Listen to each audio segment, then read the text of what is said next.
I want to thank you for that sort of analysis, what Veterans for Peace could bring to being witnesses for peace there. One of the other questions, as we were talking about Representative Merkley here in Oregon, he has taken sort of a position against this on a broad scale. Have you talked with him directly about what's going on there, and gotten any word back from him on what his position is currently? I know other people have had a chance to speak briefly with him directly. Wider groups of people have spoken with his staff, including myself as part of that process. He has made statements that are welcome, that are supportive of seeking justice for people in Honduras and of stopping violations of human rights there. So has Representative Blumenauer, so have other representatives. I speak of those two because they're my own representatives, given where I live. We've had sign-ons to congressional letters of support from also Representative DeFazio, Representative Bonamici. We welcome more support from Senator Wyden, given his influence on finance specifically. I think the thing that needs to happen is to move from words to actions. It doesn't depend just on our Oregon representatives, of course. They have a degree of power, but they depend as well on the actions of others. But to build a stronger group, a more powerful group, within the Senate, within the House of Representatives, that will insist on not funding repression. I think that could be sold to Republicans as well. I think Republicans who are fiscally conservative or who are U.S. first type people will not see a reason to spend money on repressing people in another country. And if they in fact don't want migration to happen, stop making situations worse in the countries from which people migrate. Exactly. And remember, Tom McCall was against the war in Vietnam. Mm-hmm. You had all of these various people that from both parties that were resistant to spending money on war, for one. Mm-hmm. Right. Wayne Morris, very famous from Oregon, was against the war. And I think that generally most people, I just have a real hard time believing that people are pro-war, but are convinced that they are in danger somehow. Fear regulates this idea that they need a strong military. We have some, I would say, more official figures that say, we have 800 bases around the world. Mm-hmm. Somewhere it can go up to 1,000, just depending on how small a base is. The other, I was in Okinawa and Jeju Island. Jeju is a province of South Korea, and Okinawa a province of Japan. Both of those places were opposing military bases. Both had suffered through wars. Jeju Island had suffered a major massacre at the end of the Korean War, some 10 to 20,000 or more massacred on the island, which they call the April 3rd Massacre. Knowing that history and understanding it, they don't want to be a stepping stone or be caught between these giants that are fighting over whatever trade routes or hegemony that they want. They want their islands to be islands of peace. Okinawa, the same. When I was there was a Marine Corps base that was being planned and under somewhat construction in Hanoko in the Aurora Bay, this pristine little bay. And the people, and it's sacred, both places, these are sacred places for the indigenous peoples there.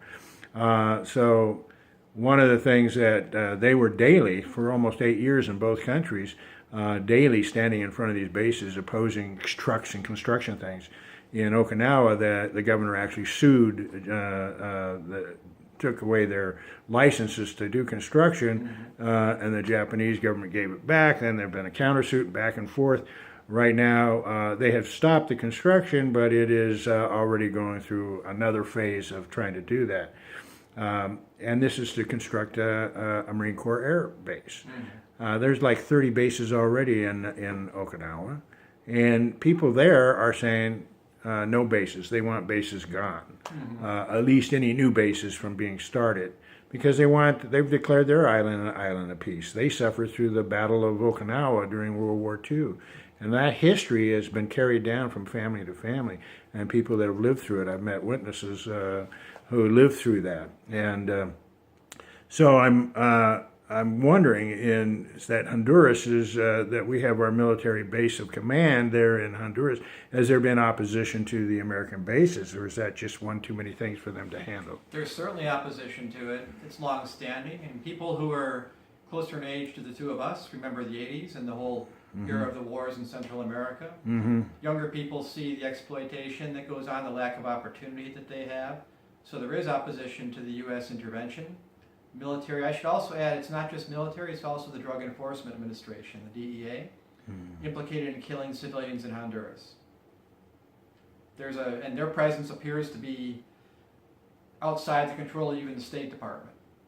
So a U.S. armed actor is present in Honduras who are not making things better for anyone by any stretch of the imagination. And the sad thing from the standpoint of someone from the U.S. is the face of our country in other places so often is the military side of the United States government or the business side of the United States economy. It's either military and violence or it's business and exploitation.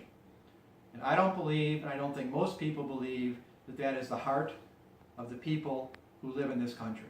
That's right. So for us to represent ourselves in other places genuinely and to project the type of world that we wish for ourselves at home and for others as they determine for themselves in other places, that is something we very much need to change. We need to remove this disproportionate influence, this inappropriate role of the military and of transnational business in the international relations of the United States. Oh, that's good to hear. I think that's right. Now, you also talked about, I mean, what is the real interest of the U.S. there in the first place? Natural resource exploitation is an international business interest in Honduras. A number of rivers specifically were given as concessions to private businesses during the post-coup regime. The Pepe Lobo presidency, which was the second one after the Golpe, gave concessions on a number of rivers to companies that seek to build hydroelectric projects. It was resisting one of these projects that cost Berta Cáceres her life. It's resisting many more of these projects that has brought such harsh repression against Movimiento Amplio, which I accompanied in a different part of Honduras. Their attempts to take land away, ancestral land away from the Garifuna people on the coastline, and to build tourist resorts where this population, which is a combination of Afro-descendant and indigenous, has lived for many, many years. So the exploitation of natural resources for private profit is a driving interest of the international governmental attention, business attention, military attention to Honduras.